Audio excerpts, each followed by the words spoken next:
Bien, excelente. Entonces, mientras va compartiendo ahorita la pantalla, ¿cómo le va pareciendo la clase? Ya vamos en la segunda semana, esta prácticamente ya es la semana que culminamos con 2 clases más, bueno, después de estas. ¿Cómo lo ven la clase? ¿Les parece bien? ¿Algo que aportar? Ahí está la pantalla. Buenas tardes a todos entonces. Bueno, desde que hemos empezado la semana pasada con el respecto al curso en general laboratorio clínico, empezamos ya a ver lo que era la parte interna, ¿no? Lo que trabajamos en el área del laboratorio. No solamente es cuestión de que atender de manera adecuada al paciente y además de hacer bien el trabajo, ¿no? Desde la toma de muestra hasta el procesamiento, sino también tiene que ver mucho el tema del tiempo de calidad, la forma con la que trabajamos, el cuidado necesario que debemos tener, y pues cada una de las áreas se diferencia muy aparte de diferenciarse del color de tubos con el que se trabaja, también se diferencian por sus distintos procedimientos, ¿no? En el caso de los tubos lila, pues se nos puede derramar, se nos puede balancear, se nos puede mezclar sin ningún problema, mientras que en el caso del tubo amarillo o el de tubo de tapa roja, nosotros no podemos hacer ningún tipo de mezcla, tenemos que trabajar con el debido y el máximo cuidado, ¿no? Para evitar, pues, algún tipo de hemólisis bueno, un tubo que esté hemolizado, una muestra hemolizada, ¿no? Eh, Perfecto, sí, justamente estoy leyendo los mensajes. Fanny, ¿qué tal? Buenas tardes. Sí, pues estamos tratando de complementar todo lo que es en el área de salud, ¿no? Y bien, empezamos entonces el día de hoy con el área de inmunología. Ya, vamos a ver qué es lo que hacemos nosotros en esta área, ¿no? ¿En qué nos basamos? Si pueden observar la imagen, también están los tubos de tapa roja, ¿no? Los que se va a utilizar. También usamos en esta área los tubos de tapa roja o los tubos de tapa amarilla, ¿ya? Requerimos en este caso también trabajar con el suero, ¿ya? Nosotros trabajamos en esta área con el suero. Entonces, ¿cuáles son los objetivos principales, ¿no? Del área de inmunología clínica? Hay que conocer primero la parte fundamental, la parte teórica para poder entender. Primero que nada, tenemos que comprender, dice, los fundamentos en que vamos a realizar las pruebas inmunológicas. ¿Para qué? Para que lleguemos a obtener un diagnóstico clínico frente a las enfermedades que se presentan, ¿no? Entonces, si bien sabemos ya desde por sí que la parte inmunológica viene desde cómo va a reaccionar nuestro cuerpo frente a un ataque de un virus, un tema bacteriano, ¿no? Entonces, eso es lo que nosotros vamos a evaluar acá. Debemos comprender, dice, los fundamentos en realizar las pruebas para evaluar el sistema inmune, ¿no? Justamente lo que les decía. Comprender, dice, los fundamentos y realizar las pruebas inmunológicas utilizadas para evaluar el sistema inmune adaptativo. Ojo, uno es el inmune innato y el inmune adaptativo, que son dos cosas muy distintas. Y finalmente, consolidar los conocimientos adquiridos en la parte teórica, ¿no? De todo lo que es la clase o del módulo tratado. Dice, paulatinamente la inmunología se ha convertido en una ciencia individual. ¿Por qué quiere decir una ciencia individual? Si bien es cierto, la biología se divide en subáreas, la parte o el área de inmunología es un tema muy amplio. Entonces se está viendo la forma, o por eso dice, se ha convertido, porque quiere decir que antiguamente era tratado como una subárea más, pero ahora, actualmente, se está tomando como una ciencia individual. ¿Por qué? Porque es tanta su capacidad, ¿no?, de tratar y tan amplio su sistema al momento de diagnosticar, por eso que se está tratando como una ciencia sola, individual. Dice, como todas las ciencias modernas, la medicina regenerativa también es una de ellas. Era dentro de un área, pero hoy es una ciencia muy individual. Entonces, la parte reproductiva también, la parte de la fertilidad también era tratada dentro de una subárea, ahora está prácticamente como una ciencia dada de maneras individuales. Tomó conceptos de otras ciencias biológicas. ¿Por qué? Porque dentro de esta área van a ingresar otras pequeñas subáreas, como qué, como la microbiología, la bioquímica, la genética, la medicina patológica y la biología molecular, bueno, entre otras, pero que es una de las más solicitadas hoy en día, ¿no? Entonces, todo procedimiento hoy en día está incluyendo mucho la biología molecular, ¿no? Entonces, como podemos ver en la imagen que se nos presenta en la diapositiva, es una persona de salud o un personal de salud que está frente a un microscopio, ¿no? Asimismo, también tiene una laptop, una computadora de mesa, el cual está proyectando lo que está observando en el microscopio, ¿no? Entonces, hoy en día la ciencia ha avanzado tanto, la modernidad, estamos tan a la vanguardia en la parte tecnológica, que pues ya no solamente la persona que está sentada frente al microscopio puede observar lo que está, bueno, valga la redundancia, puede observar lo que está en la placa o en la lámina, ¿no?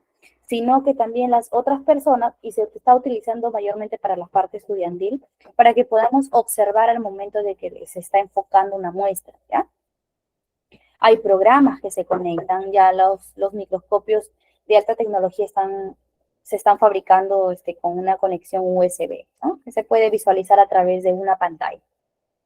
Entonces tenemos, dice, el estudio de las enfermedades inmunológicas resulta, dice, complejo y requiere exámenes específicos, ¿ok? Entonces, vamos a entender esta parte donde, aunque parezca algo teórico y tan simple, hay que entenderlo, hay que tratar de desligarlo lo más pequeñito que podamos para poder entenderlo. Entonces, dice, es el estudio de las enfermedades inmunológicas. ¿Qué quiere decir? Que va a atacar directamente a nuestro sistema inmune. No son enfermedades muy distintas a un cáncer, a un tema patológico, ¿ya? Entonces, resulta complejo y requiere exámenes específicos. Existen exámenes que son directamente para evaluar el tipo de enfermedad o de alergia que uno presenta. Ya dice, para dirigir el estudio de laboratorio, resulta práctico dividir estas patologías en 4 grandes grupos. La dividimos en inmunodeficiencias, enfermedades autoinmunes, enfermedades alérgicas y enfermedades oncológicas. Entonces, todo este englobamiento de enfermedades diferenciadas una de la otra se va van a pertenecer al área de inmunología. Ahí se van a descartar.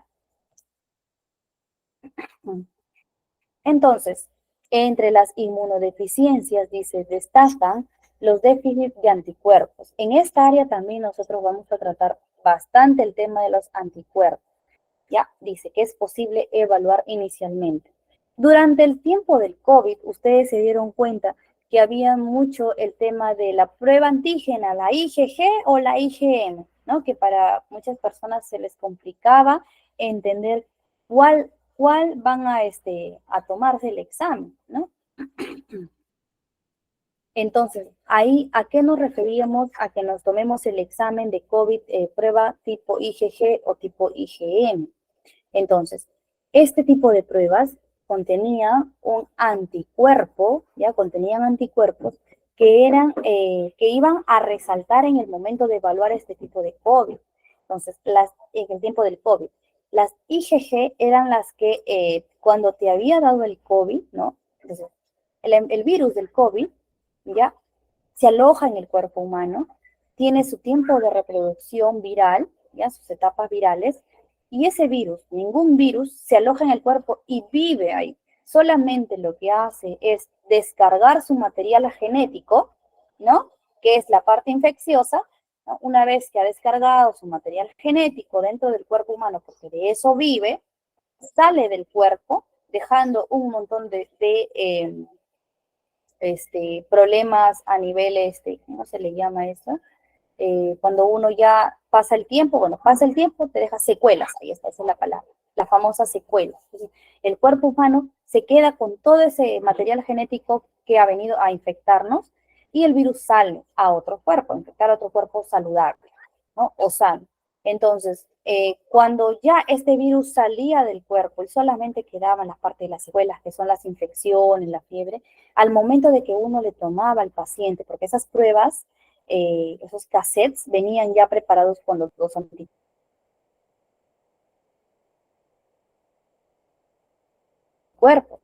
Entonces reaccionaba tanto cuando el virus estaba presente, salido del cuerpo. Entonces, cuando el virus ya había salido del cuerpo, es el donde se reaccionaba el IgG.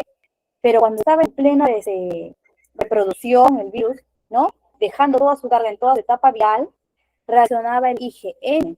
Entonces, porque estaba el virus presente todavía dentro del organismo. Entonces reaccionaban estos dos anticuerpos, tanto el anticuerpo IgG como el IgM, y cuando este virus ya había salido del organismo y solamente habían quedado las secuelas, solamente reaccionaba el anticuerpo IgG o la inmunoglobulina IgG, ¿no? La inmunoglobulina G. Entonces, eso pasa mucho al momento de que nosotros vamos a evaluar en el área de inmunodeficiencias o el área inmunológica. ¿Qué más dice? La infección del VIH, cuya evaluación inmunológica se realiza con cuantificación de su población linfocitaria, ¿no? Entonces, para evaluar ya cuando una persona, nosotros le sacamos en un cassette el VIH, sale positivo, negativo, si marca las dos líneas. Pero si nosotros llevamos a un nivel más alto, que es el área de inmunología, ya evaluaríamos la cuantificación o la cantidad de subpoblaciones linfocitarias a nivel de anticuerpos, a nivel linfocitario, pero a nivel de VIH, por lo mismo que se realiza el Western blot, ¿no? Que es otro nivel. Más avanzado que los laboratorios clásicos, que se tratan pues solamente exámenes a diario, ¿no? Que son el VIH. En la aproximación, dice, diagnóstica de enfermedades autoinmunes, se sugiere comenzar con anticuerpos antinucleares. También hemos escuchado mucho el tema de el ANA, ¿no? Anticuerpos antinucleares, para descartar algún tipo de cáncer. Y de acuerdo al cuadro clínico, dice solicitar exámenes específicos como anticuerpos estables, en anticuerpos de DNA, factor reumatoide, entre otros tipos de anticuerpos. ¿Qué más dice? En el caso de enfermedades alérgicas, el estudio se realiza de acuerdo a la anamnesis y la temporalidad de la exposición alergénica, siendo útil el estudio con prick test, IgG, IgE, alérgeno específico. Entonces, en el caso del área de inmunología, a ver, me van a disculpar un minuto, ya menos de un minuto, un ratito, unos segunditos.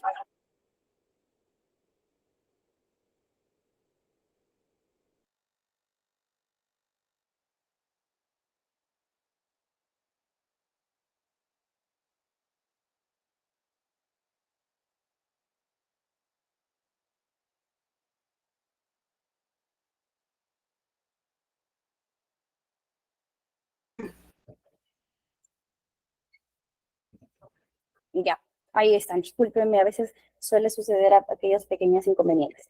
Entonces, dice, vamos a repetir la parte que dice, en el caso de enfermedades alérgicas, el estudio se realiza de acuerdo a la anamnesis. Claro, la anamnesis o el famoso historial clínico, ¿no? Que tiene cada paciente al momento de que se atiende en un centro de salud.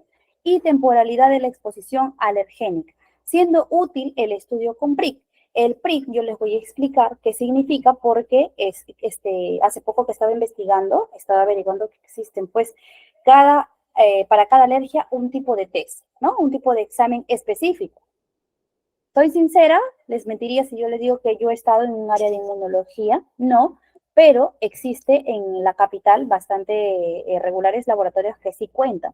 En el caso de la ciudad de Chimbote, bueno, que yo me encuentro, yo he podido visitar cada laboratorio, no está diferenciado el área de inmunología, no le toman muy en cuenta. Por ejemplo, lo que es antinucleares va directamente para el área de bioquímica.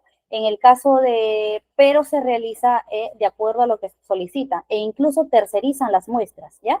Como no tienen los equipos adecuados, no se tiene la capacitación y formación académica dentro de los límites para poder desarrollar este tipo de exámenes, lo terceriza, ¿no? A la capital donde sí hay este tipo de las áreas específicas, que es el área de inmunología. Finalmente, dicen las discrasias de células plasmáticas, el estudio de electroforesis. Aquí, actualmente, no hay ese estudio, bueno, hablo de la ciudad solamente en la que me encuentro.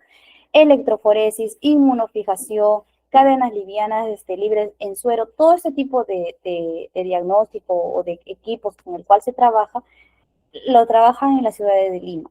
Estuve trabajando en un tiempo dentro de la Universidad Agraria La Molina, ya que es la ciudad que está ubicada en la ciudad de Lima. Trabajamos con electroforesis, pero no fue para el área clínica. También trabajan para electroforesis, pero para realizar los que son las células vegetales, para ver a nivel de biorradiación, que se hacían mucho los experimentos ahí, trabajábamos mucho con el área de biorremediación, contaminación con nutrientes, ¿no? Que estaban contaminados con fuertes contaminantes, y pues se realizaba la parte electroforética, ¿no? Pero no en el área clínica, eso sí soy muy sincera. Pero sí hay, ojo. Entonces, como les comentaba, aquí vamos a actuar mucho la evaluación del sistema inmune. Trabajamos con el antígeno y un anticuerpo. Nosotros normalmente en nuestro organismo tenemos presente un anticuerpo apegado a un antígeno, ¿ya? Siempre trabaja el antígeno con el anticuerpo, van de la mano, nunca uno solo. Entonces siempre así está nadando dentro de nuestro organismo. ¿Qué pasa con el tema del virus? Cuando ingresa el virus, su material genético también tiene de ellos un antígeno, un anticuerpo, y normalmente hace que nuestro organismo, al haberse atacado, o sea, por este virus, se desprende este antígeno, anticuerpo de nosotros mismos y se plega a su antígeno, ¿no? Nosotros tenemos nuestro anticuerpo y se plega a su antígeno de este virus. Entonces, ahí estamos hablando ya de la parte de biología molecular.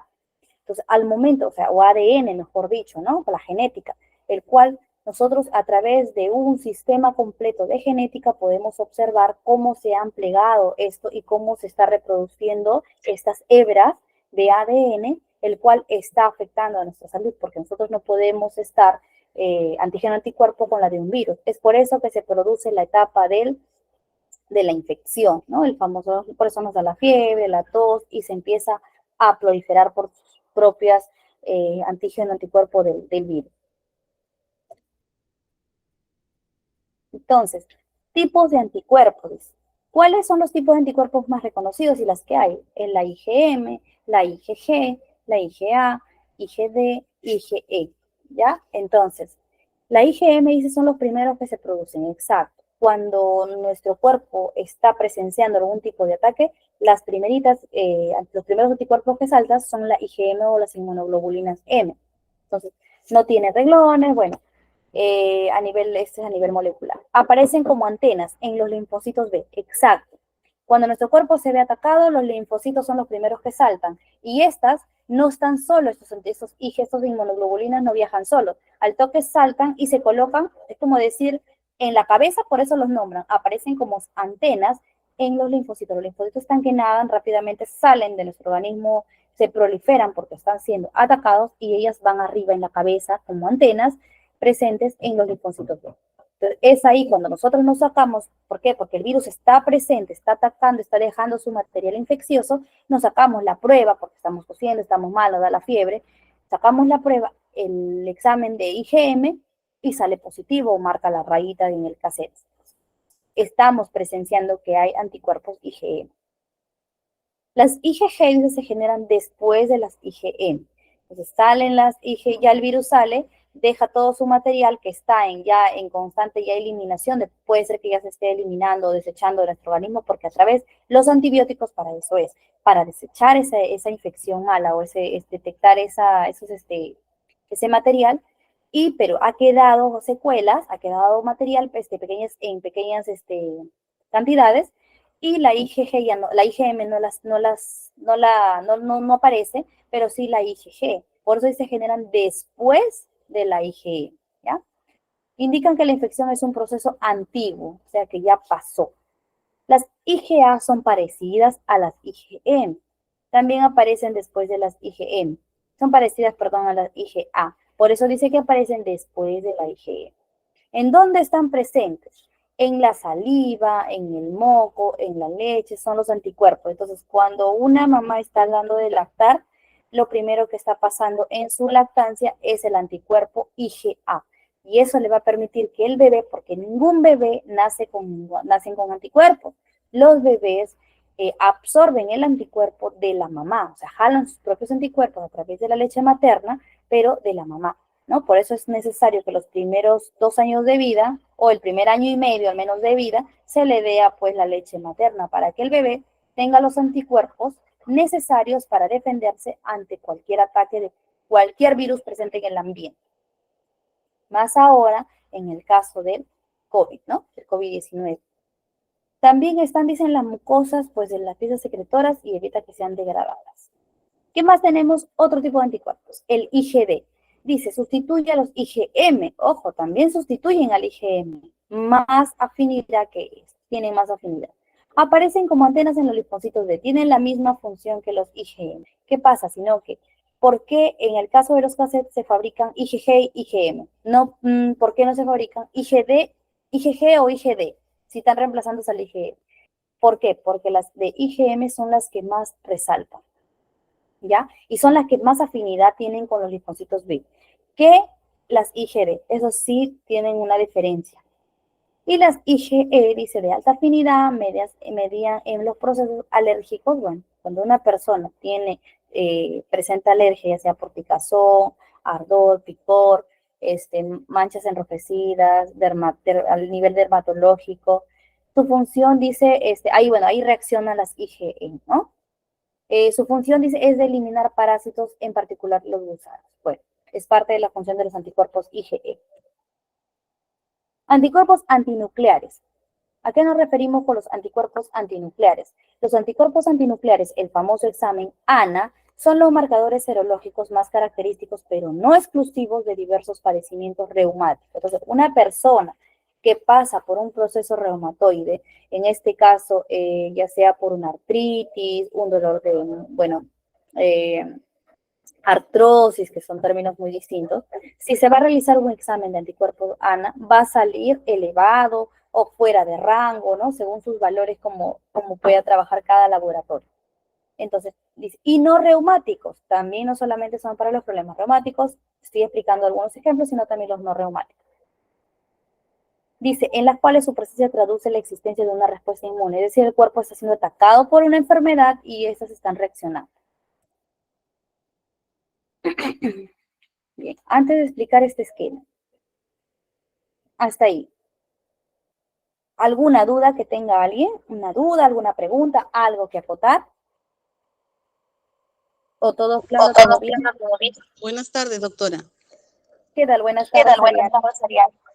Doctora, disculpe, antes de hacer una pregunta, la pantalla a mí me sale chico, ¿lo podría agrandar, por favor, o es que está grande y yo no lo puedo ver? Dígame si es de mi parte, que está mal. Yo lo puedo observar grande. ¿Sí? Bueno, no sé el resto. ¿Qué opinan? A ver, dice que sí está grande la pantalla.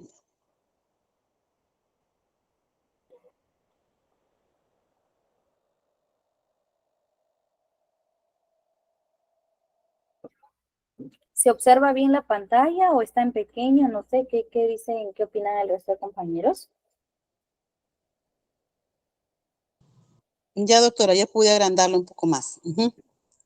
Ahora Perfecto. sí. Perfecto. Disculpe, me perdí. Me va a disculpar que me perdí un momento. Lo que pasa es que estoy en mi centro de trabajo, pero como se dice, los cierro, pero como tocan, tengo que volver a abrir, pero trato de estar ahí. ¿Me podría brevemente, si yo le menciono, decir en qué casos cada uno? Porque no pude ver la pantalla, estaba muy pequeña y ahorita ya está ya en otro punto, pero acá se maneja análisis clínicos, y normalmente lo más común es, pues, como dice, en el caso del dengue, en el caso de COVID, entonces, y en caso de alergias dermatológicas, que es los que más se utilizan, ¿no? Esos. ¿Me podría decir, por ejemplo, qué encontramos en el caso de dengue? Claro. Inmunoglobulina. ¿Me pudo entender? Claro. En el caso de Las más comunes. Perfecto. Claro, las más comunes que hemos visto, por ejemplo, en COVID, en dengue, Sí, continúa. y en la Termina dermatológica que suele ver en los pacientes mayormente. Si es igual a la alergia, claro, si es igual a alergia, exacto, ahora sí, eso. Si es igual una alergia dermatológica por alimentos que una alergia dermatológica por ropa, por contaminación ambiental, que suele ser, o por intoxicación alimenticia. Mi pregunta es esa, ¿no? Ya, mira. El audio está bien elevado, por eso se cruza un poquito la comunicación. Comprendo la situación que estás en el trabajo y sí, pues es válido y más que todo un aplauso por el interés del estudio, ¿no? Pero bien, mira, en el caso de la producción de tipo de alergia se va a presentar de las maneras distintas. En algunos casos va a afectar con la presencia de algunas manchas en la piel, en otros casos, bueno, y puede ser con picor, otros no tienen picor de la tos, ¿no? La garganta, el frío, la sinusitis que le puede dar a una persona. No ven unas personas, no le ataca ni la piel, nada, pero están a chis, es un tipo de alergia. En mi caso, yo sufro de alergia, por ejemplo, al ambiente, ¿no? Por ejemplo, al ambiente en el que me encuentro, a la garganta, a mí me ataca la garganta. Si yo me encuentro en un lugar donde hay mucho polvo, mucho humo, e incluso constantemente pues hablo, no sé, me irrita rápidamente la garganta y luego estoy tose constantemente, se me apaga la voz. Esa es mi alergia ya detectada desde muy niña, ¿no? Por el polvo, el ambiente. A mí no me sale nada de manchas, pero he tenido pues, colegas, pacientes, ¿no? Que venían con hartas manchitas en la piel, se les enrojecía, e incluso el calor, ¿no? También hoy en día les está afectando mucho eso. Se les pone roja toda la piel, se les mancha. Entonces, son diferentes tipos de alergias que presenta una persona. Y para cada una de ellas, el tipo de anticuerpo que reacciona es distinto. Yo en este caso no podría invadir el área de un médico para poder detectar qué anticuerpos va a reaccionar. Por ello es que existen los médicos, porque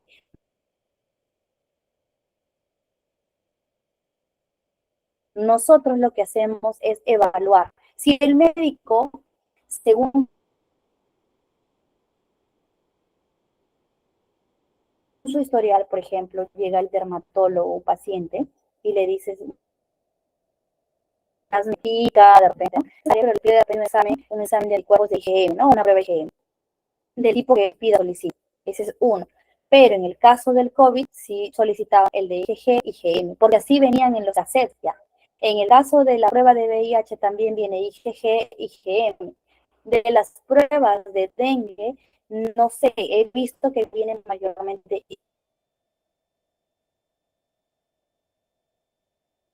IgM. No he visto que vengan las pruebas en los cassettes de IgG, sino solamente vienen las de IgM, porque son las que están presentes en tal momento en el que uno presenta los síntomas de dengue, ¿no? Que es la diarrea, la tos constante, la fiebre, y es ahí uno descarta, que nos confundimos mucho con el COVID y el dengue, ¿no? Entonces, es de acuerdo a cómo se fabrica, entonces, ¿y por qué viene según cada población? Están en constante evaluación, experimentan bastante y prueban, están en muchas pruebas y pues se están viendo de que los anticuerpos que más reaccionan son ellos, por eso su fabricación es de acuerdo, porque no he visto que hasta ahorita fabriquen una prueba de anticuerpo, de COVID que venga IgE o IgD, no he visto, según de repente en sus investigaciones han observado que no se está desarrollando mucho este tipo de anticuerpos, por eso es que ellos prueban. Normalmente, según las literaturas y las investigaciones, porque se tienen investigaciones a nivel virtual y las comparten, se ven pues que ahí están, prueban con 50 pacientes, a veces 120 pacientes, la cantidad de pacientes, ¿no? Y están en pruebas en distintos experimentos. Entonces, según eso nosotros nos vamos a basar. Si sale nuestro campo, netamente el área de laboratorio, no tenemos que interpretar más allá, pero parte de uno, ¿no? Su parte de como profesional, siempre estamos avanzando, pero no podemos diagnosticar porque esa no es nuestra área, ¿no? Pero sí tenemos que observar si pues marca el IgM, entonces ya sabemos por teoría que está actuando el anticuerpo inmunoglobulina M y quiere decir que está presente, está en etapa de contagio. Entonces, por teoría, nosotros sí tenemos que conocer. Entonces, advertir al paciente, sabe que, bueno, ha dado positivo, nada, o sea, más que todo eso, ¿no? Pero en algunos laboratorios nos restringen a hablar y solamente tenemos que brindar. Incluso nosotros no damos el resultado, lo brinda solamente la parte de secretaría. Nosotros pasamos el resultado y ellas los entregan. Ariana Yasmín, buenas noches, me levantaste la mano, coméntanos.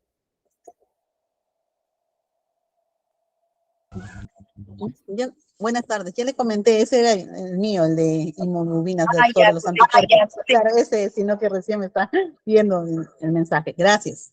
perfecto.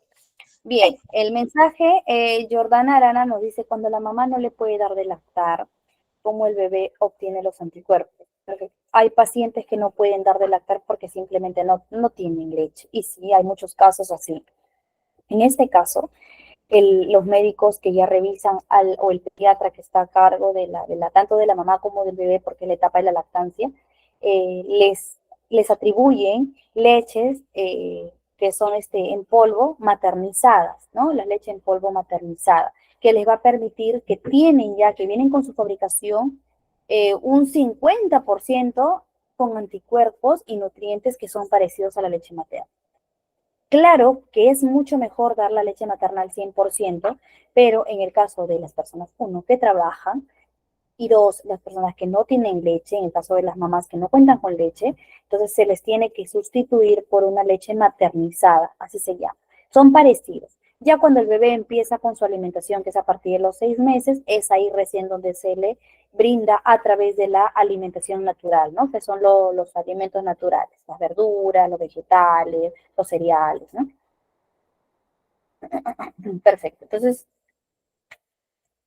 de esa forma tenemos en esta área los anticuerpos antinucleares que ya le expliqué. Y bueno, el esquema que es parte del procedimiento, ¿no? De los laboratorios ya de alta gama. Tenemos pues que hay que preparar una dilución, en el caso de hacer una electroforesis o una futura electroforesis para evaluar, ¿no? A nivel inmunológico. Ya son exámenes, nosotros acá pues trabajamos con cassettes, pero en Lima, que yo sepa, porque he trabajado en el área inmunológica para el área vegetal, trabajamos, es lo mismo, solamente cambia el tipo de célula. Con diluciones, incubábamos la muestra, ¿no? Una estufa, incubábamos las muestras de acuerdo al tiempo según cómo venía en su recetario o en sus indicaciones de cada reactivo. Lavábamos la muestra dentro de un reactivo especial, ya como lo pueden observar en la imagen, agregábamos en cada cassette, ¿no? En ese caso vienen cassettes circulares. Luego, este cassette que pasaba por un medio de montaje, lo observábamos hacia el microscopio, ¿no? A través de una pantalla. Eso sí, era para observar algún tipo de anticuerpo, ¿no? Algún tipo de exámenes. En este caso, como la imagen ustedes pueden ver, el caso es paciente femenino de 55 años con un síndrome overlap, es un problema a nivel de este sistema inmunológico, ¿no? Entonces, nosotros vamos a observar cómo está trabajando, cómo se encuentra el paciente a nivel inmune, ¿no? Nosotros con este tipo de tecnología o este tipo de procedimiento.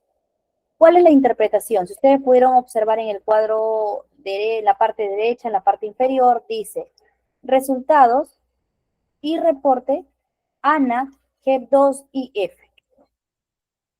Ahí está. Interpretación ANA, HEP2 y F. ¿Qué significa? ¿Cuáles son, al momento que nosotros vamos a ver en la pantalla o a través de un procedimiento, nosotros vamos a ver que tenemos 3 tipos de reacciones? El patrón AC4, este es uno de varios procedimientos, ojo.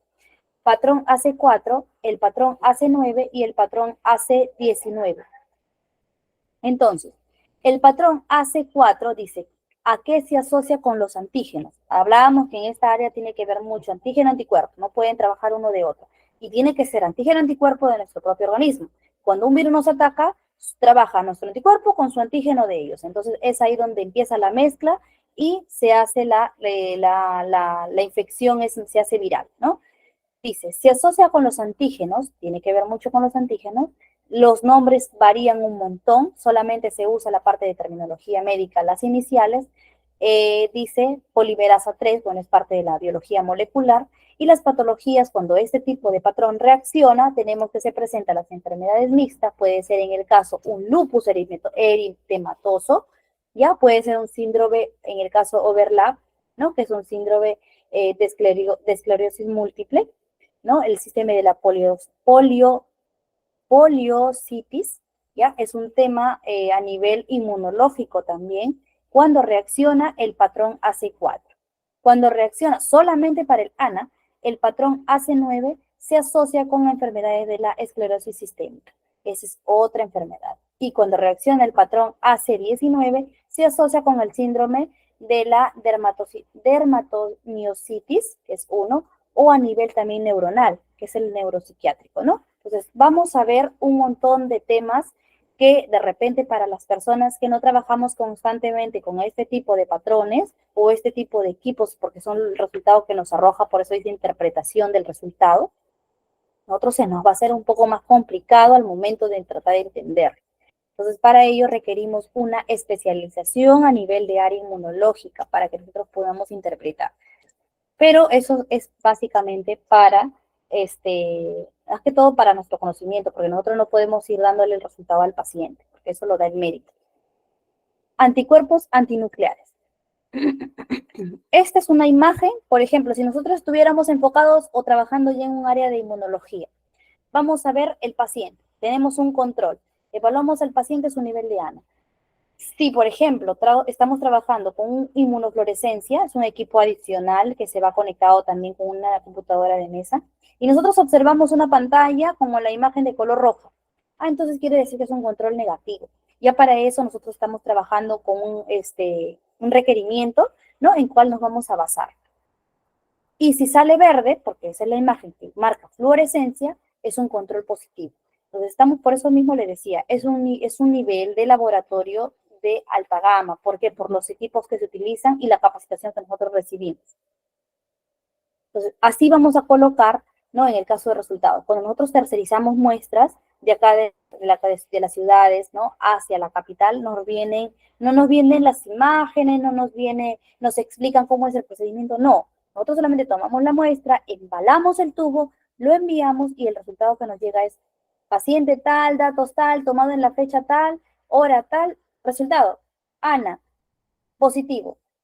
Lo mismo, resultado negativo, ¿no? Entregamos, forramos el resultado con su sobre y se entrega. Eso es lo único. Pero ¿qué es lo que hacen ellos o cómo se trabaja?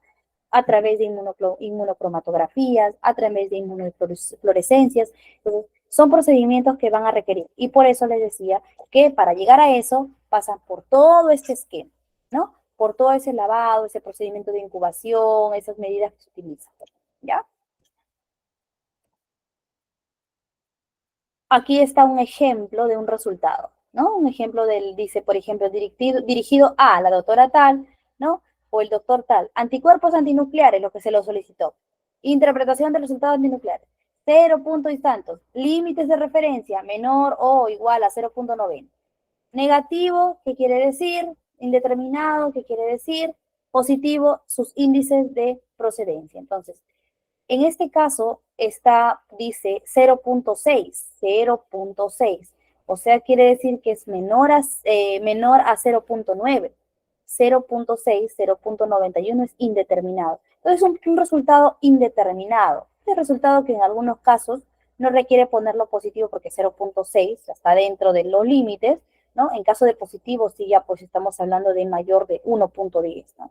Se le pone negativo. Una muestra por método ELISA, ¿no? Un procedimiento por ELISA y se trabajó directamente con el suero. Para ello requerimos tomarla en un tubo de tapa amarillo o un tubo de tapa rojo. Y ojo, esa muestra no puede llegar hemolizado.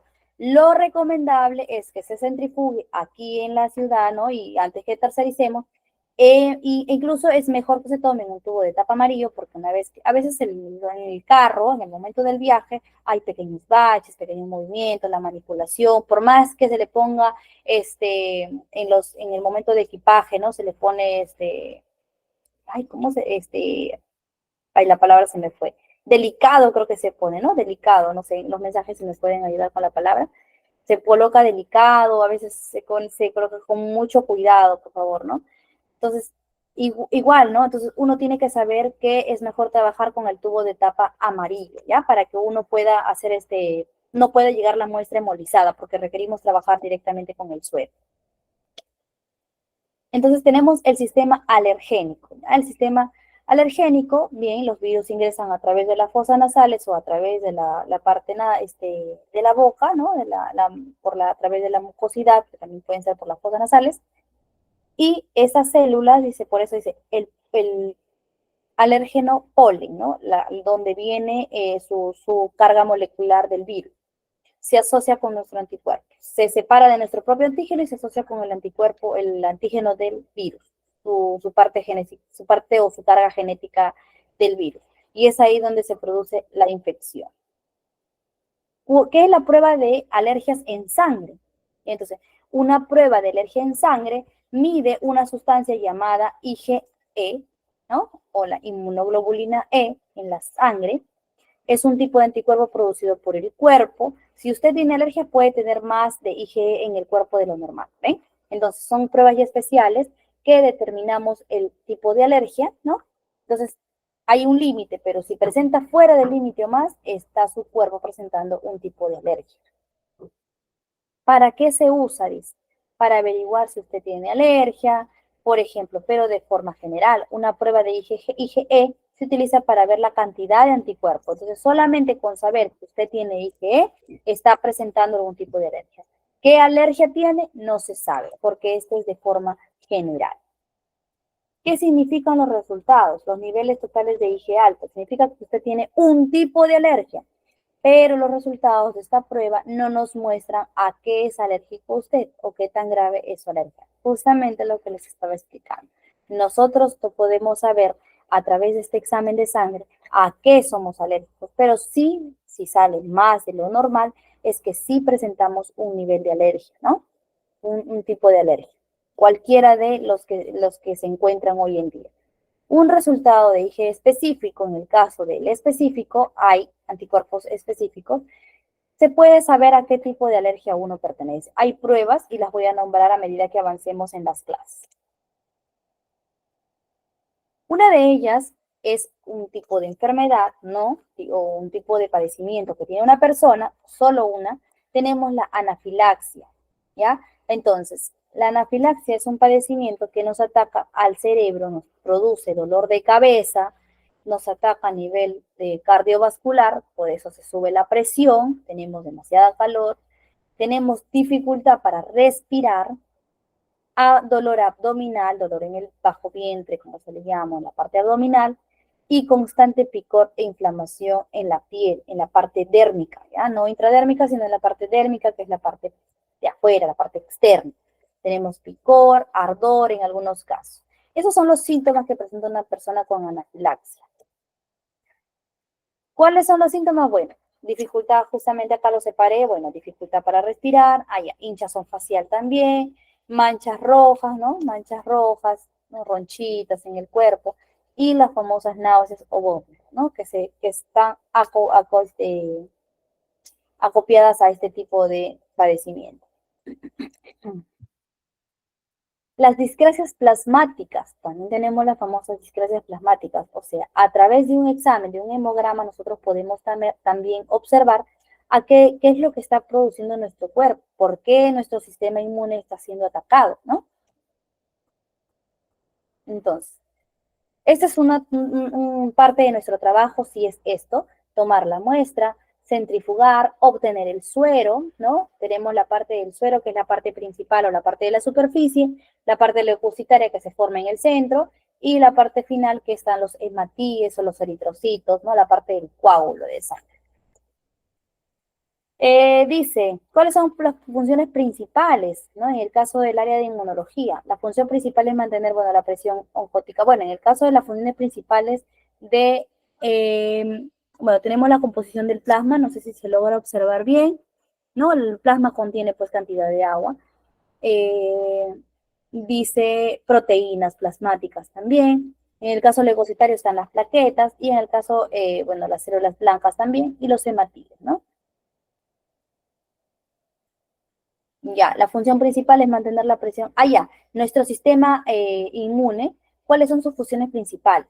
Es mantener la principal función, mantener la presión oncótica del plasma, ¿no? Debe estar dentro de sus valores normales, de su límite, ¿no? Eso cómo lo evaluamos a través también de el caso de el hemograma, a través de una hemoglobina, nosotros vamos a saber qué cantidad de hemoglobina o de hematía nuestro cuerpo está teniendo, que lo hemos tratado en la primera clase, ustedes se acuerdan. El sistema de tampón del equilibrio, un vehículo de transportador, sistema endógeno y exógeno, también es parte de una terminología médica que está dentro, arraigado a este tema. Participan en la defensa humoral, principalmente las inmunoglobulinas. Nosotros trabajamos en esta área con todo el tipo de las inmunoglobulinas, la IgA, IgG, IgD, IgE, IgM, todas las inmunoglobulinas presentes. Aquí tengo la parte de la albúmina. Bueno, la albúmina es la proteína plasmática presente en mayor cantidad y se da en el hígado. Nosotros en algún momento nos hemos ido a realizar un examen de perfil hepático y dentro de ella está la albúmina, ¿no? Un examen que es muy principal para ver cómo está funcionando nuestro hígado. Entonces, tiene que ver mucho que el tema inmunológico trabaja en los que son los anticuerpos y una de ellas es dentro de la albúmina que también evaluamos nosotros. Si esta albúmina está en aumento, puede contraer consecuencias a nivel sanguíneo, problemas para respirar de repente, ¿no? Mala circulación de la sangre. Si está en disminución o hay una baja cantidad, nos puede presentar hipertensión, de repente por eso dice compromiso del hígado, afecta normalmente, nos da inflamación, ¿no? O sea, todo este tipo de afecciones que puede reaccionar nuestro cuerpo va a depender mucho si se encuentra en disminución o en aumento. ¿Qué más? Tenemos la alfa-1 globulina, es un tipo de globulina, ya aquí está, ustedes lo pueden leer a través de la diapositiva, ¿no? La parte teórica, que si está en aumento, que nos produce, ¿no? Si la artritis también, si está en disminución, nos podemos producir a nivel hepático, ¿no? La alfa-2 globulina también es parte de una de las inmunoglobulinas. Su aumento o su disminución, aquí les estoy dejando su valor referencial en la electroforesis. Ojo, si leen bien, todo dice en el valor referencial en electroforesis, no a nivel de, en el laboratorio acá también nosotros trabajamos con la albúmina, trabajamos con la alfa-globulina, bueno, estas son las beta-globulinas, ¿no? Ya, la alfa-globulina, más que todo la albúmina para hacer los perfiles hepáticos, nosotros trabajamos con el equipo semiautomatizado de bioquímica. Ojo, en este caso los valores cambian. Yo aquí les puse valor referencial en la electroforesis. Puede variar de acuerdo con el laboratorio, por eso fui muy específica, ojo, ya, porque no tomen apuntes y luego vaya a ser que vayan al laboratorio y digan, pero ¿en dónde le dieron estos valores si están totalmente erróneos? Por eso les estoy poniendo en electroforesis. ¿Y qué significa en electroforesis? En el equipo específico de biología molecular. En este caso de la albúmina es de 4.01 a 4.78 gramos por decilitro, ¿ya? En el caso de porcentajes, bueno, 55.8 a 66.1. Alfa-globulina 1, alfa-globulina 2, los valores también que cambian. La beta-globulina 1, la beta-globulina 2, ¿no? ¿Qué tenemos acá? Sus valores referenciales. Si hay aumento, hay inflamación, infección. Si hay disminución, tenemos pues que va a presentar problemas que impiden la síntesis de proteínas. Va a afectar directamente al hígado, que es quien sintetiza las proteínas, ¿no? Gamma globulina también, tenemos la gamma globulina. Ya su valor referencial en la electroforesis, ahí está dado, ustedes lo pueden leer. Aumento de gamma globulinas que nos puede producir enfermedades autoinmunes. Una de ellas es la artritis. En el caso si hay disminución, según sus valores, sea fuera de rango y está demasiado bajo, puede producir enfermedades crónicas, ¿no? En el caso de repente, a nivel hepático, mayormente las globulinas que les he nombrado ahorita justo, trabajan a nivel hepático, porque sintetizan proteínas.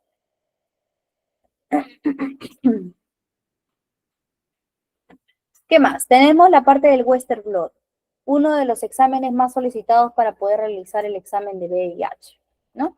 En el caso, van a variar, el Western blot se utiliza a nivel de biología molecular y genética, que son los exámenes más solicitados hoy en día. Se pueden trabajar distintas células, ¿no? Células, tejidos, bacterias, ¿no? Y nosotros podemos trabajar dentro de, a nivel microbial, no necesitamos mucha muestra. En el caso de los laboratorios de gran tecnología que trabajan con este tipo de exámenes, se trabaja dentro de una cabina, ¿no? Especializada. En este caso trabajamos con buffer también, con una cassette de electroforesis. Imagínense que son cátodos y ánodos que van conectados una con la otra, ¿ya? Un polo positivo con un polo negativo y tenemos que trabajar con muestra líquida. O sea, tenemos que tener mucho cuidado porque imagínense que nosotros trabajemos, e incluso trabajamos con un reactivo, no me acuerdo cómo se llama el reactivo, que no se podía observar, es un reactivo canceroso. Cuando recuerdo que trabajé dentro del laboratorio de la agraria La Molina, trabajábamos en una cabina cerrada, con el material adecuado, del EPP adecuado, no es como el material plástico que se da normalmente en los laboratorios actuales aquí en las ciudades, ¿no? Los desechables, bien sellado, bien recogido el cabello, Me acuerdo también que era un lugar donde no se requería luz, solamente la luz del equipo, ¿no? Porque conectábamos un cátodo positivo con un cátodo negativo. O sea, es muy, muy hermoso trabajar en esas áreas de biología molecular. Agregábamos las muestras en pequeñas ranuras, la cantidad era precisa. Nosotros ya lo preparábamos en un área específico que contenía luz porque no íbamos a observar. Ya venían las cubetas llenadas con todos los reactivos y las muestras. Colocábamos, ingresábamos a esa cabina oscura, ¿de acuerdo? Con la protección adecuada. Ya el reactivo que se le agregaba ahí no tenía, era ahí, solamente con la luz del equipo. Tratábamos de ser muy precisos para agregar ese reactivo cancerígeno, porque era un reactivo muy, muy, que no podíamos tocarlo, ni podía exponerse a la luz, porque sí o sí producía cáncer en la piel. No sé si se evaporaba, quizás por eso. Me acuerdo que también se ingresaba al equipo una vez que se conectaban los dos catéteres, que era cátodo, ánodo, cátodo y ánodo, que son positivo, polo negativo. Se dejaba procesar y nosotros procedíamos a salir, nos hacíamos la desinfección correcta y esperábamos una hora. ¿Para qué era todo este tipo de procedimiento? Bueno, ahí está, ¿no? Es el equipo, ¿no? Es el equipo muy hermoso, con sus dos conectores sumergidos dentro del agua, imagínense. Ahí me di cuenta el peligro que había, no solamente por el reactivo cancerígeno, sino porque había que conectar los dos polos dentro de los sumergidos, o sea, eran como dos cables que pasaban. Entonces, ¿para qué? Para obtener bandas. Solamente lo que se requería, que se quería observar era a través de la electroforesis eran unas bandas que se observaban en una pantalla para ver qué tan parecido era al control. Y eso se trabaja mucho a nivel molecular, genético en el área de paternidad. Ojo, a nivel de paternidad se trabaja con este tipo de equipo. Acá tenemos, bueno, una muestra en el caso de la primera parte, solamente las ondas. Es una muestra que se puede observar incluso a nivel de Excel, ¿no? Las ondas o las líneas. En este caso, estas ondas se observaban pues en una pantalla con un programa especializado. Entonces, nosotros podíamos diferenciar qué contenía mayor cantidad de albúmina, una baja cantidad de alfa-beta-globulina 1, ¿no? Alfa-globulina 1, perdón, alfa-globulina 2 un poco más, la beta un poco más y la gamma dentro de sus valores normales. Sí teníamos un control. Entonces, mayor cantidad de albúmina. ¿Qué significaba que una persona presente mayor cantidad de albúmina? ¿No? Ay, se pasó mucho. Ya, entonces, una persona con mayor aumento, justamente lo que estábamos viendo, por eso decía, hay que no memorizarnos, pero sí contener un cuaderno de apoyo de repente, que podría presentar, no digo qué es lo que tiene el paciente, pero qué es lo que podría ir presentando. Volumen, dice, sanguíneo es menor, siendo determinado por tanto niveles altos de albúmina. Está produciendo aumento de esta proteína, o sea, imagínense la cantidad de albúmina que está produciendo este organismo, ¿no? Y esta persona está soportando, se va a tener que presentar problemas en el hígado. ¿Ya? Y eso también va a afectar por consecuencia el volumen sanguíneo, de repente dificultad para poder respirar. Y un problema va a acarrear otro problema. Y a nivel de electroforesis, las bandas se presentan así. Son pequeñas manchas o bandas que se observan a través de una pantalla. De igual forma son interpretadas. Más pintura presenta la albúmina, mayor cantidad de niveles albúmina. En el caso de alfa 1 tiene bajo, o bueno, debe ser que está dentro de sus valores normales, alfa 2, beta y gamma, ¿no? Entonces, para eso nosotros requerimos tener un control para poder saber si está bajo o está alto las cantidades, ¿no? Pruebas diagnósticas, dice. Para el estudio y diagnóstico de enfermedades inmunológicas, las técnicas diagnósticas dependerán del tipo de afección. Test cutáneos de sensibilidad alérgicos, claro, una de ellas es un test. Hay varios tests para poder observar, ¿no? Pruebas como el test de PRIC, es uno de los más nombrados en el caso del área de inmunología. Se realizan, dice, para conocer cuáles son los alérgenos que producen los síntomas. Y los episodios de asma como reacción del sistema inmunológico. Las personas que son asmáticas, en algún momento nos hemos ido a observar, pues a ver a un especialista a nivel alergénico, pero no nos han realizado este tipo de exámenes o no nos han solicitado, pero hoy en día ya sabemos que estos son los test específicos, ¿no? Entonces lo primero que nos hacen es, ya tiene bronquitis de acá y no pasa, le dan antibiótico, pasan los días, no se soluciona el problema, lo primero que hacen, nebulizar. Y ese es uno de los procedimientos inadecuados. Uno de frente no puede mandar a nebulizar porque hace que las masas se aceleren. Primero que todo, hay que saber cuál, con el test, ¿no? En el caso de PRIG, saber para qué, cuál es el tipo de asma, cuánto tiempo está avanzado nuestro nivel a nivel bronquitis, porque el asma es una bronquitis mal curada o muy desarrollada. Entonces debemos saber antes de nebulizarse, ¿ya? Analítica de sangre. Se puede utilizar esa para detectar la presencia o ausencia de determinados anticuerpos, ¿no? Antinucleares que se caracterizan por algunas enfermedades autoinmunes. La punción lumbar también, cuando uno quiere saber a qué eres alérgico o a qué, cuál es tu problema que estás presentando, directamente, ¿no? Sacamos la muestra de la parte lumbar, ¿no? Que es de parte de la final de la columna, para ver qué es lo que está pasando en nuestro sistema inmunológico, que es caso raro que se vea, mayormente no se saca de la punción lumbar porque el riesgo es demasiado, pero ya cuando una persona está presentando sus síntomas muy frecuentes, en el caso, por ejemplo, de la esclerosis múltiple o la ataxia, son dos enfermedades alérgicas que uno lo presenta, o las enfermedades inmunitarias. Entonces, para poder nosotros analizar líquido cefalorraquídeo, hacemos una punción, ¿no? Una punción lumbar. Diagnóstico por imagen, bueno, nosotros sí conocemos laboratorios que la realizan, en el caso de los centros radiológicos, ¿no? En el caso de radiografías, resonancias magnéticas que solicitan el médico para que pueda evaluar, habitualmente para ver lo que son en el caso de las patologías que afectan a los huesos, las articulaciones, se realizan este tipo de exámenes, ¿no? Capiloroscopía, bueno, es otro tipo de examen que uno permite detectar alteraciones a nivel microcirculación, ¿no? ¿Qué más? Las biopsias. Las famosas biopsias también. Tuve la oportunidad de trabajar con un oncólogo como su asistente, bueno, pues trabajador asistencial o asistente.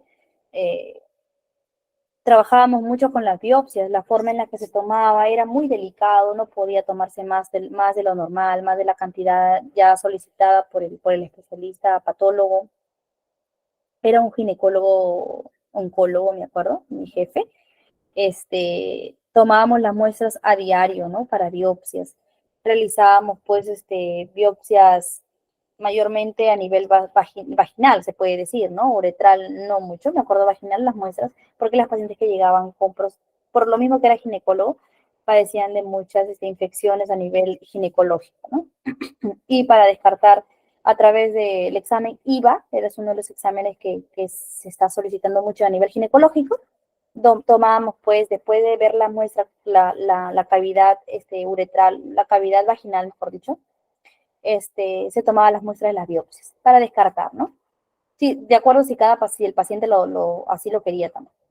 Y las pruebas genéticas, bueno, las pruebas genéticas también detectan algunas enfermedades inmunológicas porque hay bandas ya que se desarrollan, ¿no? Vienen para ver qué enfermedades genéticas se está produciendo, ¿no? En el paciente, a través de su mapa genético.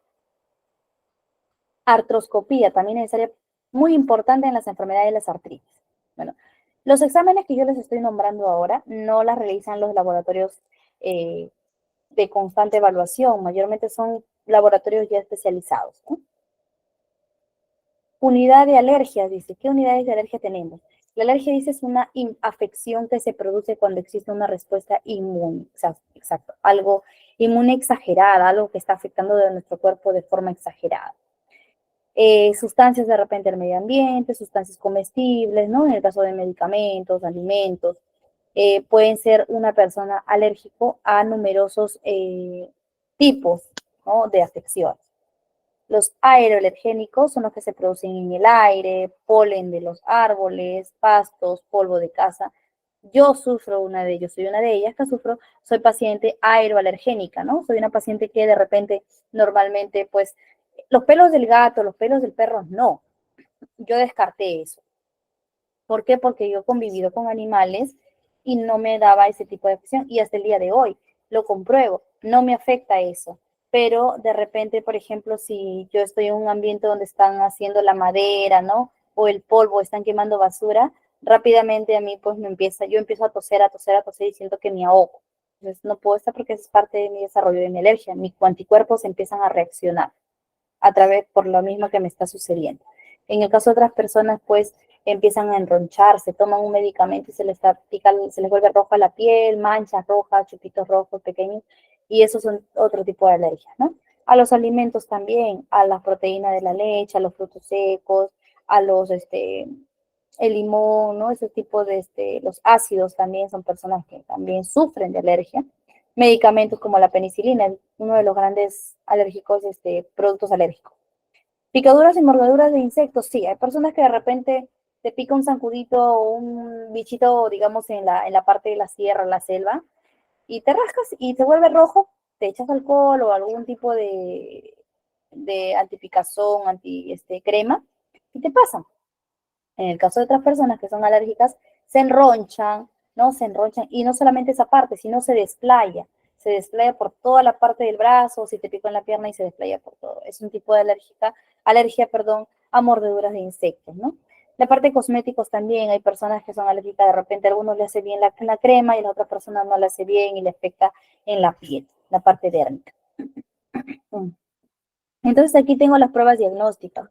Las pruebas diagnósticas para el caso de alergia tenemos varias, entre ellas son numerables, por ejemplo el prick test, el test de parche, la intradermoreacciones a medicamentos, el test de patergia, el test de cubito de hielo, así se llama, el test de provocación de alimentos y el test de provocación a medicamentos. Entonces, para que una persona sepa qué tipo de alergia es, tiene que ir al médico especialista para que le pueda dictar el test que tiene que usar, ¿no? De repente una persona dice, me pica mucho, de repente por el calor, me salen manchas, pero no sé a qué es. Entonces, esos alimentos, al ambiente, alguna picadura. Entonces, el doctor empieza a dejarle exámenes que en los laboratorios especializados cuentan con este tipo de test, ¿ya?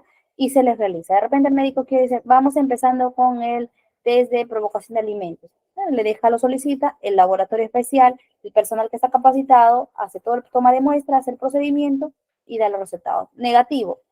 Y sigue con esa investigación hasta que vean con cuál el tipo de alergia que presenta él o la paciente, ¿no?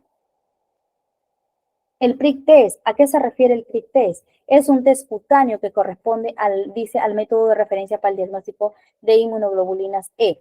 Algún tipo de alimentario, ¿no? Algún tipo de rinitis alérgica para las personas que sufren de rinitis o sinusitis que están en constante achis, y eso provocado por un tipo de alergia, por un tipo de virus, algún tipo alergénico, un producto alergénico. Este examen puede afectarse a personas de cualquier edad. Ojo, se puede dar desde niños hasta las personas más adultas. Lo pueden tomar en cualquier momento. El procedimiento es rápido, de alta efectividad totalmente, pero también uno de los más costosos. Por eso es que no se realizan en laboratorios no normales, decirlo así, en laboratorios pequeños, ¿ya? O de gama baja. Puede ser realizado, dice, para estudiar la reacción de diversos alergénicos como aeroalergénicos, alimentos, látex, veneno de abeja, avispas, bueno, hay un montón. Consiste, dice, en poner el antebrazo sobre la piel sana, ¿ya? Y desinfectarla. Gotas de extracto de estas sustancias, bueno, es un preparado que se realiza. Yo le puedo investigar porque no lo he hecho, sería mentirle, les vuelvo a repetir.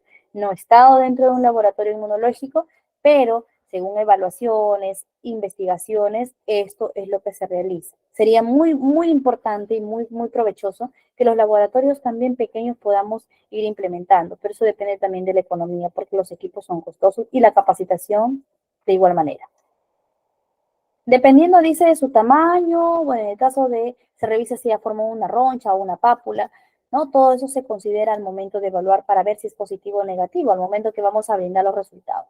El test de parche, ¿qué más? Dice, es una herramienta importante para el diagnóstico de enfermedades de tipo retardado, como dermatitis de contacto, algunas manifestaciones a fármacos, ¿no?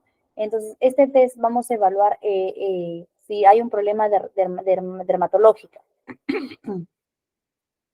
Dice, este test se puede realizar en cualquier edad también, desde los más pequeños hasta los adultos más mayores. Consiste en una prueba donde se puede testear diversos alérgenos, ya manteniendo en un lugar por medio de dispositivos especiales. ¿Ven? Los dispositivos con los que se utilizan son muy especiales, ¿no? Son un poquito costosos también. El paciente dice debe acudir a las 48 horas y a las 72 horas para evaluar si se ha producido algún... O sea, me imagino, yo no he podido observar, que es una prueba que va pegada a la piel y que uno tiene que dejarlo ahí, transcurrir el tiempo y regresar al laboratorio a las 48 y luego a las 72 horas para evaluar. Así como nosotros normalmente evaluamos un urocultivo. Llega la muestra, evaluamos, lo dejamos reposar en la estufa, pasan al día siguiente, el segundo día 24 horas y al tercer día, ¿verdad? De igual forma se evalúa en estos casos, con los test.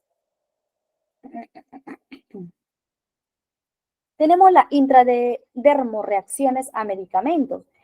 Dice, este procedimiento se realiza complementaria. Ojo, es complementaria, o sea, sí o sí se tiene que hacer el prick test o el test de parche y luego se hace esta intradermorreacción, ¿ya? Entonces, va una en conjunta con la otra, ¿no? Y este tipo de examen se va a realizar a través de de una prueba inyectable.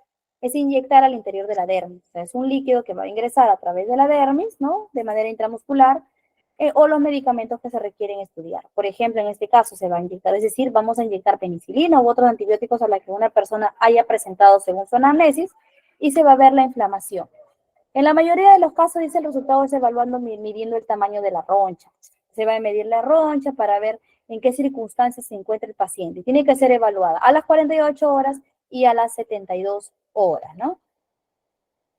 El test de patergia también es otro tipo de test que también se evalúa a nivel cutáneo, a nivel dermatológico, para complementar las patologías autoinmunes.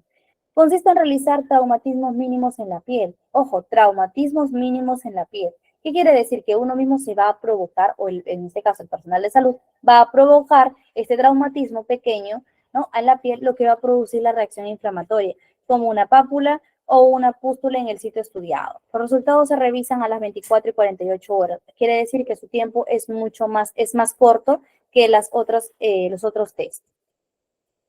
El test de cubito de hielo, un poquito chistoso el nombre, dice, este de acá va a evaluar el enrojecimiento, ¿no?, de las manchas que se presentan en la parte dérmica, pero por picazón, porque ojo, hay manchas rojas que no tienen picazón y otros sí. En este caso sí se caracteriza por picazón. Una persona que normalmente llega y está que se raja y le pica todo el cuerpo, hay que realizarle el test de cubito de hielo, ¿ya? El procedimiento se efectúa poniendo un cubo de hielo en el antebrazo durante unos 5 minutos y luego se espera 10 minutos y se chequea si ha aparecido una roncha. ¿Ustedes creen que se podría realizar a un bebé menor de un año este tipo de examen? Sería un poco complicado, ¿no? Imagínense que un bebé de 9, 8 o 3 meses está con picazón, ¿no? Está con manchas rojas, todo el cuerpito, y llora, porque el bebé no va a hablar que le pica, llora,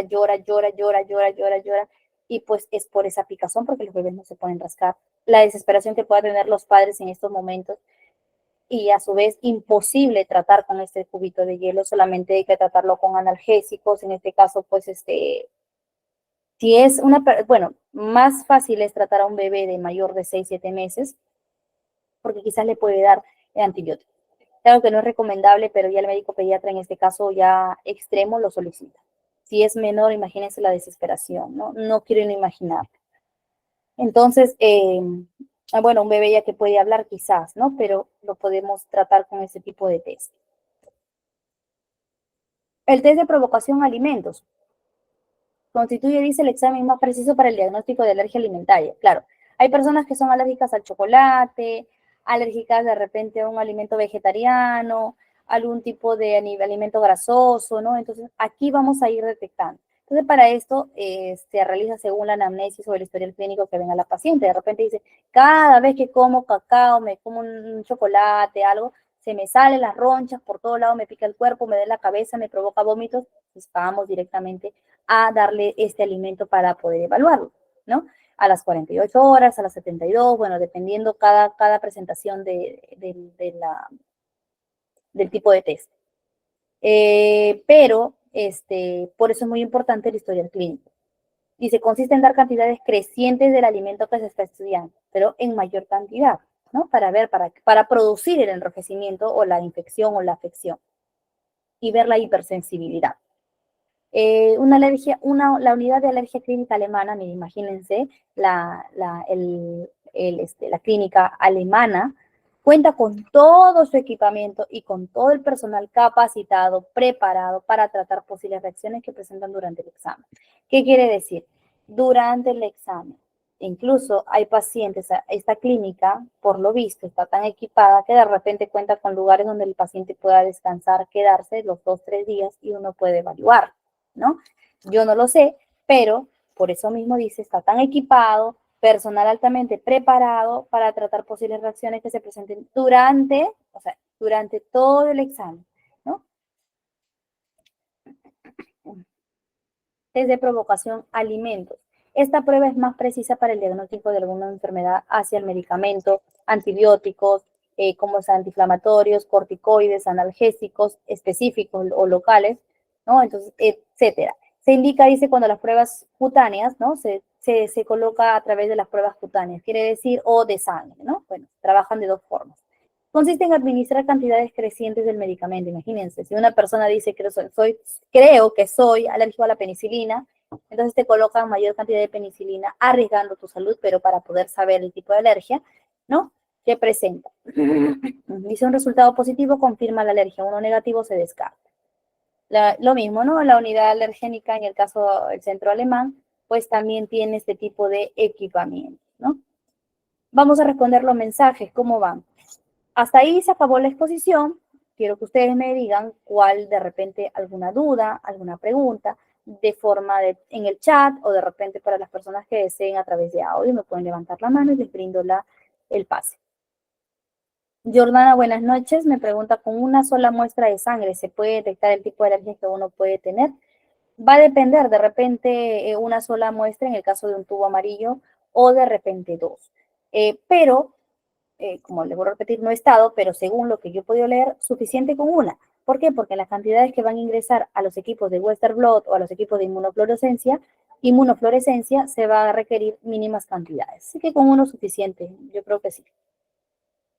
Otro dice, bueno, la siguiente pregunta de Anaí Rodríguez, buenas tardes, dice, disculpe, ¿y en esos casos de alergia sería apto el tratamiento de inmunoterapia?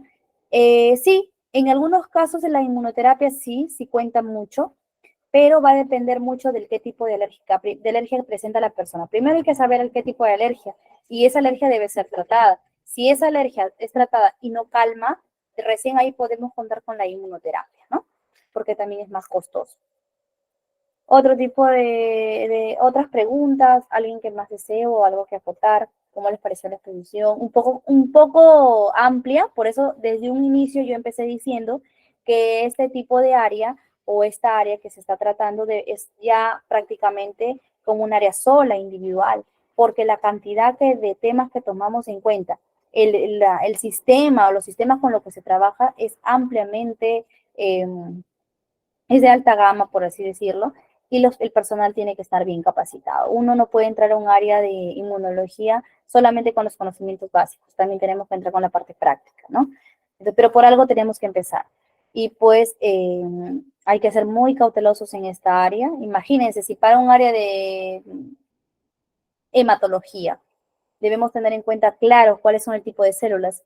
Si para un área de bioquímica que tratamos la semana pasada, vimos la parte que no se debe derramar, no debe haber hemólisis, no podemos tomar la muestra menos de la medida indicada.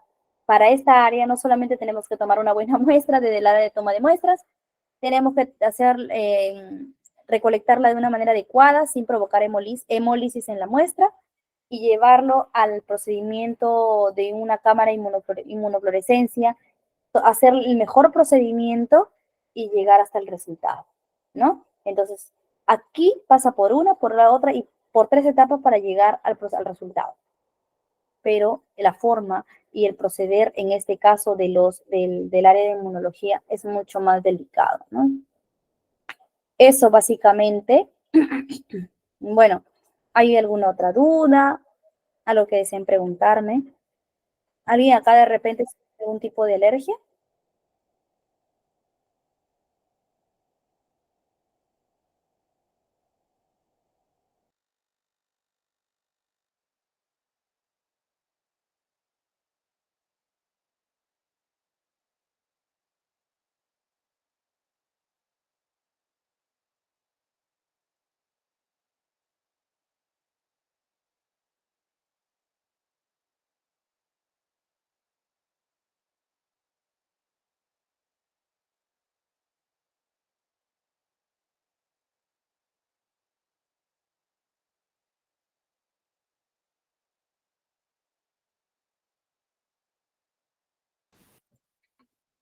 Bien.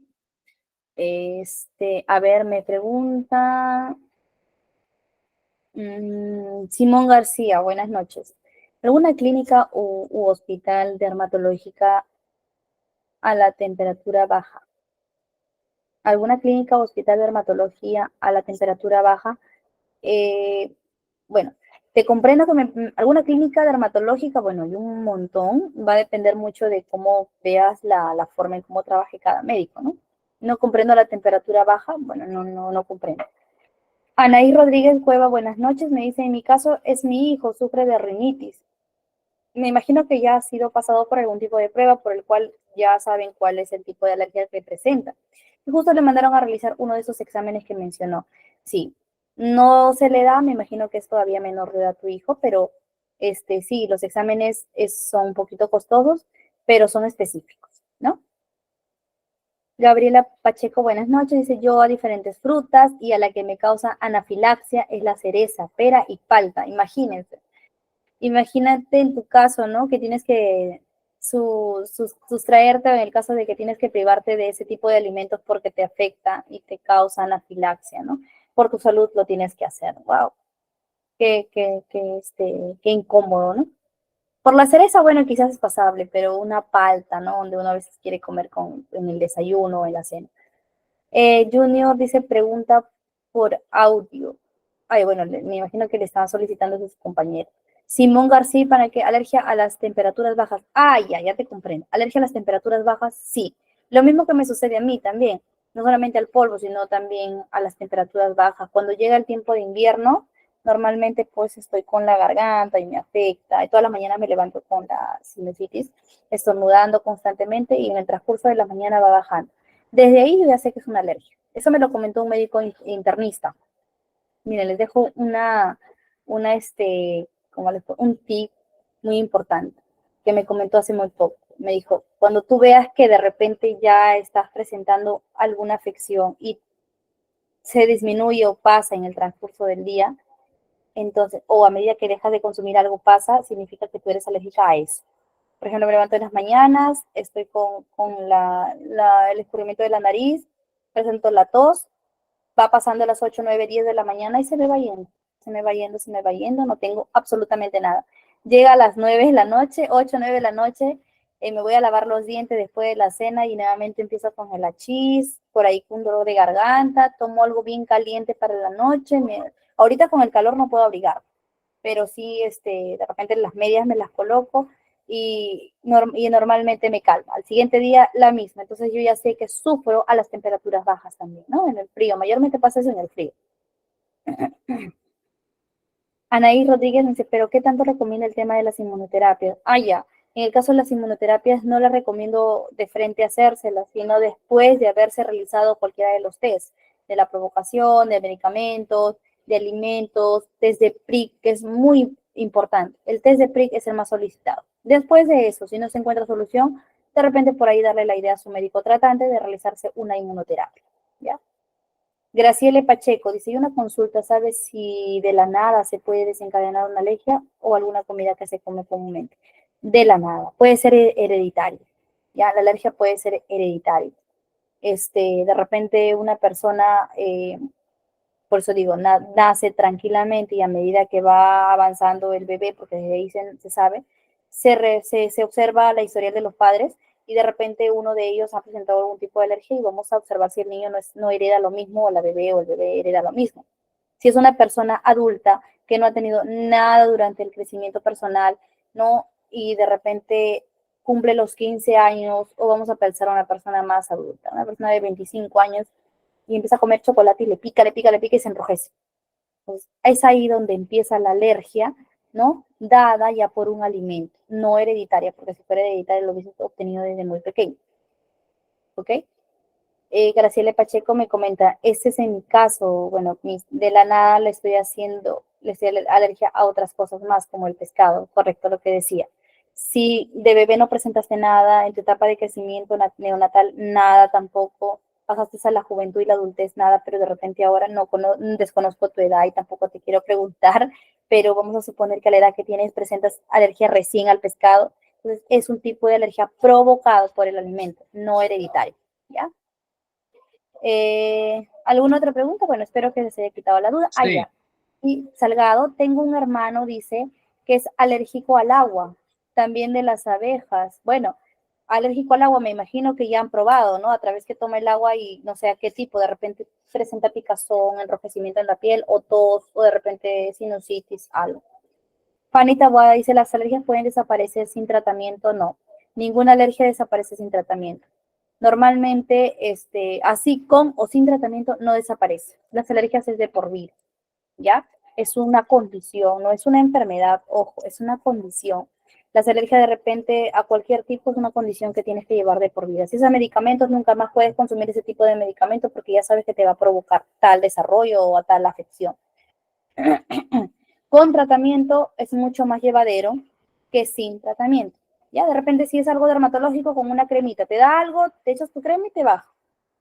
Por ejemplo, en mi caso, yo ya sé que es un problema, un tipo de alergia, yo lo trato, ¿no? Con algún casero, porque también puede ser con antibióticos, pero yo lo trato de forma casera, me consumo mis calientes, de repente mis preparados a la verdad me calman.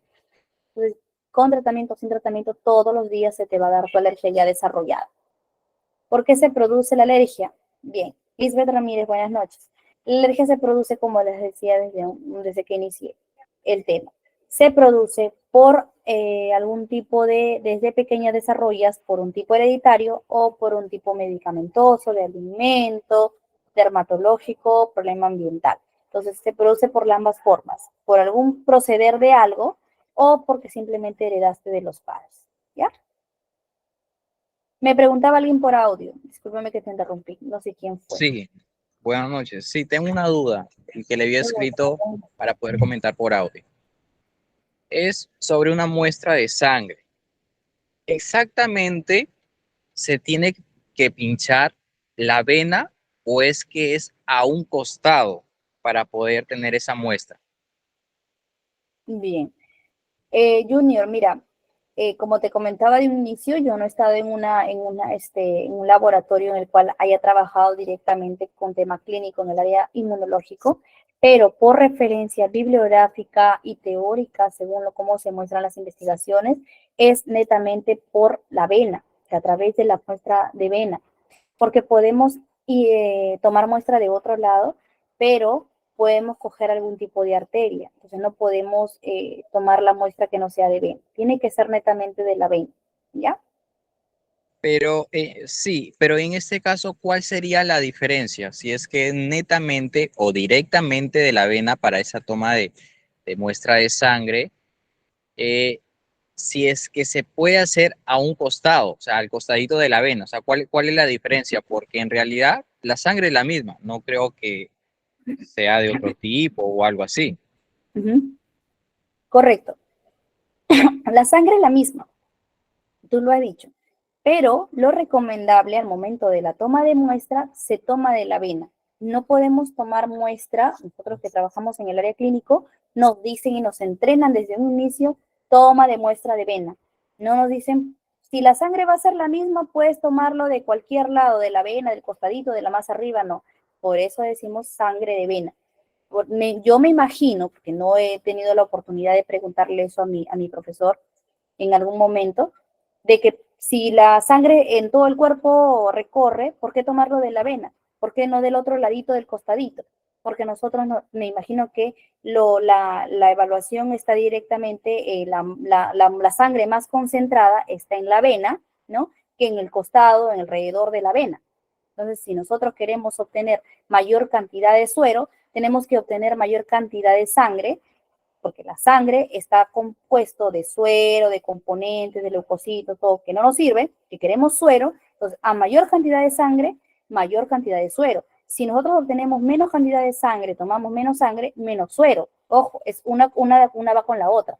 Entonces, si nosotros obtenemos mayor cantidad eritrocitaria, que es la parte de la vena, vamos a obtener mayor cantidad de suero, netamente suero, al momento de centrifugar. Y eso es lo que queremos trabajar para obtener para poder procesar las muestras. Creo que O por sea, ahí va la... quiere decir que se podría decir que es un poco más concentrado el Exacto. centro o algo que realmente para, bueno, para los que trabajan en clínicas, laboratorios, etcétera, se les facilita en este caso para la toma de muestra de sangre, ¿verdad? Exacto. Es por el tema de la concentración. Por eso mismo es que nos indican tomar muestra de vena. Ah, ok, ahora entiendo. Correcto. Bien. Lisbeth Ramírez dice, ¿por qué se produce? Ah, sí le contesté, ¿no? Por el tema alimentario, por cualquiera o tema hereditario. Paola Paz Ruiz, buenas noches. Me dice, la cantidad de sangre varía porque ahí sería de capilares, no de la vena. Claro. Entonces, ¿qué pasa? Justamente lo que le respondíamos a nuestro compañero, que a medida que nuestro brazo, por ejemplo, por las venas, en un costado están venas, también hay arterias, podríamos coger arteria de repente si no inyectamos en la parte de la vena, entonces podría provocar algún tipo de hematoma, ¿no? Por eso lo recomendable es la vena sin, y la jeringa que esté sin aire, ¿ya? Para no ingresar aire porque es peligroso también. Bueno, eso sería básicamente la explicación del día de hoy. Yo espero que les haya quedado muy despejado la idea. Paola Paz me dice las arterias están más profundas y es más difícil el acceso. Claro, totalmente. Las arterias están más profundas, las venas resaltan más, por eso se liga. Pero hay personas, hay licenciados o licenciadas que ingresan mucho la aguja, ¿no? Entonces, al momento de tomar la muestra también pueden romper vena, ¿ya? Entonces, eso hay que tener mucho cuidado también.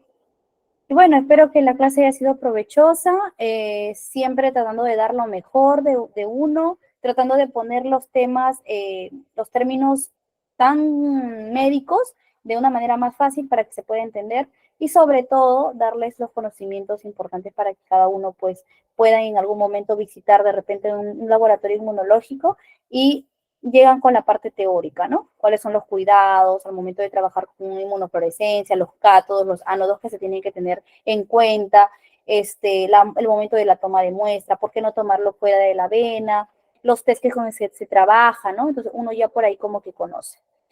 Bueno, desearles lo mejor. Nos estamos encontrando el día miércoles con el tema número 5, ¿sí? Con el tema número 5 y espero encontrarlos a cada uno de ustedes para seguir participando. Me despido, que tengan muy buenas noches. Hasta luego. Les paso con nuestro representante. Chao, chao.